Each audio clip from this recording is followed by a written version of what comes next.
You are 19 years old when German soldiers first enter Lyon. It is June 19th, 1940. One moment you are tightening the spokes on a delivery bicycle inside your father's repair shop. The next, armored vehicles are rolling past the doorway beneath unfamiliar flags. The vibration makes the dented brass bell on your own bicycle ring by itself. Your 13-year-old sister, Lucy, reaches out and stops it with one finger. Everyone around you says the fighting must finally be ending. You do not yet understand that defeat can be the beginning of a different kind of war. 4 years later, you will carry explosives toward a railway line on that bicycle. Before then, you must learn how an ordinary street becomes dangerous one neighbor at a time. Your father, André Moreau, owns 3 workbenches, 2 good wrenches, and a permanent suspicion of cheap bearings.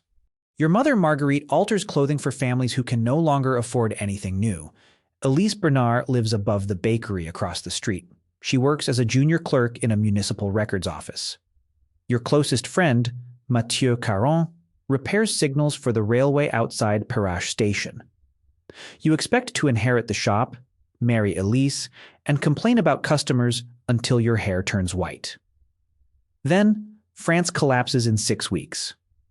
The government signs an armistice. German troops leave Lyon in early July because the city falls inside the unoccupied zone. People fill the cafes and pretend their relief is the same thing as freedom. Marshal Pétain speaks through the radio and promises order, protection, and national renewal. Your father listens because Pétain was a hero to men of his generation. He says France has already buried enough sons. Vichy officials replace signs, censor newspapers, and demand loyalty from men who still call themselves French. Elise copies birth records, while new regulations decide which citizens deserve fewer rights than others. French police can enforce those rules without a German uniform anywhere nearby. Another lesson arrives inside a bicycle tire. In February 1941, a woman named Madeleine Vautrin brings a black touring bicycle into the shop. She is a widow in her 40s who owns a stationery store near Croix-Rousse. She asks you to replace a front wheel that is already perfectly straight. When your father steps into the back room, Madeleine removes a wrapped packet from inside the spare tire. She asks whether you make deliveries north of the river. You tell her bicycle mechanics deliver bicycles, not mysterious packages. She says the distinction is exactly why no one will search you. The packet contains printing stencils and several pages of a clandestine newspaper. The pages say France is not Pétain and surrender is not consent. Possessing or distributing them can bring prison or worse. You think about Elise stamping documents that remove people from their own country. Then you slide the packet beneath your repair tools. Your first resistance mission looks exactly like an ordinary bicycle delivery, which is what makes it possible. You ride toward the Saône with grease on your sleeves and Madeleine's bicycle beside you. A Vichy gendarme stops traffic at the bridge. The packet sits beneath 3 tire levers and a coil of brake cable. You complain about customers who damage good equipment and blame the mechanic. He lifts one rag, sees grease, and waves you through. The address belongs to a small printer working behind a locked courtyard. Madeleine later explains that the less each person knows, the more of the network survives an arrest. You carry unread messages, ration cards, forged work permits, and bundles of clandestine newspapers. Madeleine teaches you to notice the same coat twice and never lead a follower home. She also tells you to repair the dented bell because everyone recognizes its ugly sound. You remove the clapper instead. The bell remains on the handlebar, but can no longer betray you. Elise discovers the truth in the summer of 1941. That evening, she waits inside the repair shop after your father closes. Elise places a stack of blank identity forms on the workbench. She has been removing one at a time from spoiled batches at the records office. "If you are going to lie to me," she says, "at least use better paper." She knows which stamps have changed and which officials check signatures carefully. You know the alleys, courtyards, and repair routes between the rivers. You and Elise begin meeting in different places precisely because you want to meet in only one. The resistance feels like strangers performing small illegal tasks without knowing whether the others will arrive. For months, your greatest weapon is a pump that does not leak.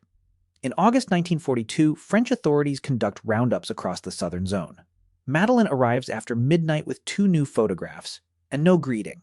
They belong to Samuel and Miriam Levy, aged 16 and 9, whose father is a tailor your mother knows. Their parents have been taken, and the apartment where they were hiding is no longer safe.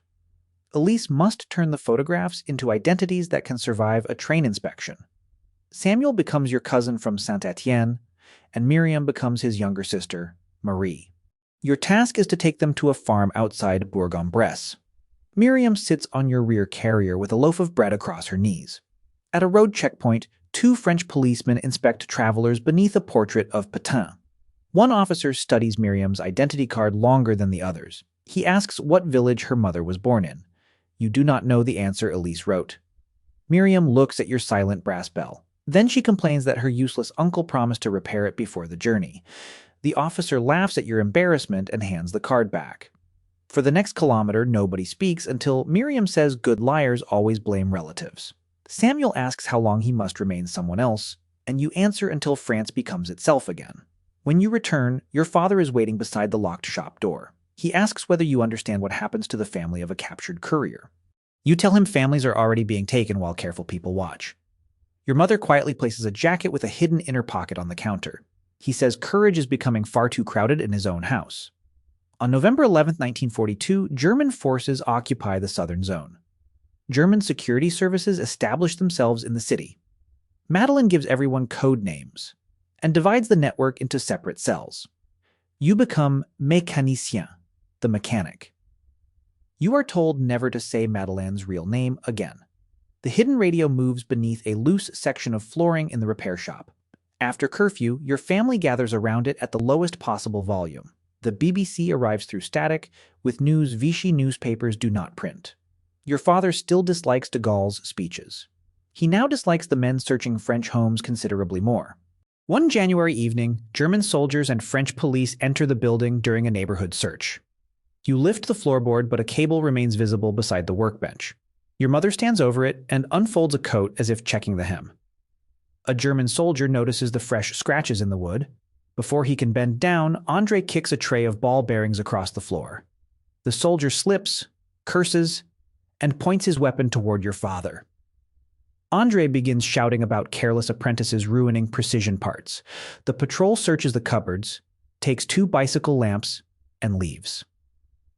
André closes the door and looks at the loose floorboard. If you hide a radio again, he says, use old nails. In February 1943, the Vichy government expands compulsory labor service. Mathieu receives his summons at the railway depot. He burns it inside a signal lantern. The resistance arranges a place for him with a maquis group in the Aisne countryside. Your job is to deliver forged papers and guide him onto a freight train leaving Lyon. Milice officers patrol the platform beside uniformed Germans. Mathieu carries a toolbox and wears a railway jacket 2 sizes too large. The train begins moving before the inspection reaches his wagon. Then a milice officer recognizes him from the depot. Mathieu jumps from the slow wagon and runs between stacks of freight. You release the brake on a luggage bicycle you have been pretending to repair. It rolls downhill into a tower of empty milk cans. The platform disappears beneath noise, rolling metal, and angry officials. Mathieu climbs into a different wagon while everyone looks toward you. The milice officer grabs your coat and asks whether the accident was deliberate. You show him a broken brake cable you cut 10 minutes earlier. He hits you, confiscates the bicycle, and calls you an idiot. You have never been happier to be underestimated. 2 days later, a message confirms Mathieu reached the countryside. The message also says he wants the resistance to reimburse the milk company. By spring, men avoiding forced labor enter hiding places across France, though many lack weapons or training. You carry medicine and bicycle parts into the countryside while returning with reports for Lyon. Then the resistance leadership in Lyon suffers a devastating blow. On June 21, 1943, Jean Moulin and other senior figures are arrested at Courier. The news spreads through the underground, but nobody knows which address or follower caused the disaster. Madeleine cancels every meeting for a week. She tells you arrests do not travel alone. The network abandons 2 apartments and moves its small printing operation overnight. You load cases of metal type beneath bicycle frames in a handcart. Elise carries blank paper inside bundles labeled as laundry. Police vehicles block the main street before you reach the new cellar. Madeleine leads you through connected courtyards and narrow passages behind the buildings. The handcart catches on a stone step. A wooden case opens, and metal letters spill across the ground. You, Elise, and Madeleine collect the type while boots pass beyond the courtyard gate. The letter F remains missing. Madeleine says the occupation already has too many of those. In September, Madeleine fails to arrive at a scheduled meeting. A chalk mark on her shop shutter warns that the location is compromised. On the second street, you see a familiar customer following on foot. You cross the river, abandon the bicycle inside a warehouse, and leave through a rear yard. The man continues after the empty street. By evening, Elise has warned the remaining cell. Madeleine does not return. Weeks later, a released prisoner reports seeing her inside Montluc prison. After that, there is only silence. Your instinct is to attack the first German office you can reach. The network leader tells you anger is not a target. For several months, you return to carrying messages and waiting. You wait for London to announce an invasion. You wait for every knock on the shop door to become an arrest. On May 26, 1944, Allied bombers approach Lyon to attack railway installations. Your family runs toward the cellar as explosions move across the district. Windows collapse into the shop, and the front door disappears beneath dust.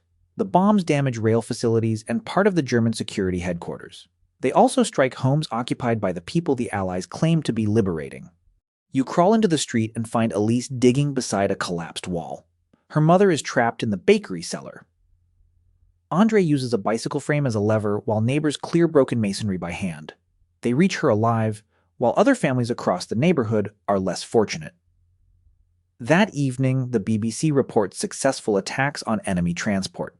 Nobody in your street uses the word successful. The war refuses to provide clean sides to every event. 5 days later, coded personal messages begin appearing more frequently in BBC broadcasts. On the night of June 5th, the phrase finally arrives through the repaired radio. The railway sabotage plan is active. Your group must cut a line used to move German forces north. Mathieu returns from the maquis after dark with a beard, a pistol, and none of his old jokes. He embraces you, then asks whether the bicycle bell is still broken. You tell him silence is the only repair that lasted. A trained saboteur named Bernard carries charges prepared elsewhere. Elise remains at the radio to receive any cancellation or change. Your bicycle panniers look as if they contain replacement chains. Near the track, Mathieu cuts the communication wire while Bernard works at a rail joint. You watch a road crossing through the spokes of your front wheel. The schedule says no civilian train should pass before dawn. Then a locomotive whistle sounds from the south. Mathieu recognizes the engine as a railway maintenance train crewed by French workers. Bernard says the patrol road will bring Germans within minutes. Finishing now may destroy the French train, but waiting may bring the patrol before you escape. The mission has become a choice no message from London can make. You ride onto the service road and wave a covered lamp toward the locomotive. The driver sees you, but cannot stop in time. The maintenance train passes the rail joint while sparks rise beneath its wheels. Headlights appear on the patrol road. Bernard completes the sabotage as the final wagon clears. The explosion tears open the track behind the French crew. German soldiers fire toward the trees. Mathieu falls beside the drainage ditch with blood spreading through his sleeve. You lift him onto the rear carrier and push the bicycle into the darkness. The dented bell remains silent while branches strike the handlebars. You reach a farmhouse before sunrise. Mathieu's wound is painful, but survivable. The German military train expected later that morning cannot use the damaged line. You never learn how long it was delayed or whether another route replaced it. Resistance stories often end with certainty that the people inside them never possessed. At dawn, the radio announces Allied troops have landed in Normandy. For the first time, liberation has a location, though it remains hundreds of miles away. During the summer, resistance groups become more open and more heavily armed. German forces and the milice answer with raids, arrests, and reprisals. The bicycle shop becomes a repair point for machines no customer officially owns. Lucy, now 17, watches the street and remembers faces better than any adult in the cell. Your father objects until she reminds him that he taught her to recognize bad bearings by sound. In July, police search the shop again. This time, they find the repaired radio beneath a stack of tires. André says it belongs to him before anyone else can speak. He is arrested and taken toward Montluc. You try to follow the vehicle on your bicycle.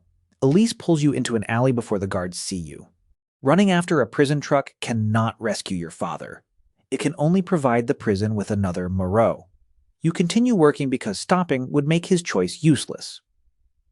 On August 15th, Allied forces land in southern France. German units prepare to withdraw from Lyon while destroying what they cannot carry. On August 24th, word reaches your cell that Montluc prison is being liberated. You run toward the prison with FFI fighters and families searching for names. The gates open onto prisoners too exhausted to celebrate. Andre emerges supported by another man. He is thinner, bruised, and furious that nobody has maintained the shop properly. You hold him without answering. Madeleine is not among the prisoners. Records indicate she was transferred away months earlier. No document tells you where her journey ended. On September 2nd, German forces retreat from Lyon and demolish bridges behind them. Smoke rises where familiar crossings stood that morning. The city is liberated on September 3rd.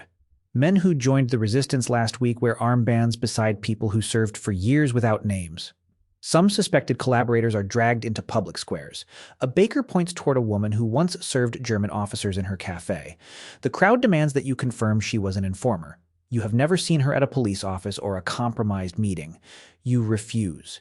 You think of Madeleine teaching that ignorance must never pretend to be information. Liberation does not automatically make every frightened person just. General de Gaulle visits Lyon later that month and calls it the capital of the resistance. You stand beside Elise, Mathieu, and your family. Andre leans on the same cane he carried before the war. The people missing from the crowd occupy more space than those present. The war in Europe continues until May 1945. Soldiers return, prisoners return, and deportees return in numbers too small for the families waiting. Samuel Levy survives under his false name and comes back searching for Miriam. Miriam returns from the farm, but their parents do not return. Madeleine's name appears on lists, then disappears from revised lists, then appears again without a confirmed fate. You and Elise marry in 1946 without pretending the future has become predictable. Mathieu returns to the railway and refuses every promotion involving paperwork. Lucy becomes a clerk for an organization tracing missing and displaced people. Your father resumes criticizing cheap bearings from the front workbench. He never speaks about Montluc unless another former prisoner is present. You understand because footsteps behind you still change the route home. The resistance becomes cleaner in commemorative speeches than it ever felt while happening. You remember rival groups, wrong passwords, missing supplies, frightened couriers, and arguments beside broken bicycles. You also remember that imperfect people still carried children, printed truth, hid fugitives, and damaged an occupying army. When your son asks whether you were a hero, you say you repaired bicycles. You are answering it as honestly as you can. Years pass, and the brass bell remains silent on a hook above your workbench. You kept the dent and never replaced the clapper. Its silence once protected messages, forged papers, and a wounded friend. You listen for rubbing brakes and loose spokes before touching a tool. One spring afternoon, your granddaughter arrives with a bicycle inherited from Lucy. She points toward the old brass bell and asks why it cannot ring. You tell her there was a time when silence kept people alive. She asks whether that time is over. Outside, students ride across a rebuilt bridge without showing papers to anyone. Newspapers criticize the government openly at a corner kiosk. A railway whistle sounds, and no one looks for a place to hide. You find a small spring and a new clapper in the parts drawer. Your hands still remember the repair. The bell rings once across the workshop. Andre would complain that the tone is uneven. Madeleine would say everyone on the street can identify you now. Elise smiles from the doorway because both observations are true. For years you believed resistance meant refusing to obey. Later you believed it meant carrying out the mission despite fear. Now you understand it also meant protecting the ordinary life that occupation tried to make impossible. The bell rings again when your granddaughter wheels the bicycle outside. This time, nobody needs it to remain silent.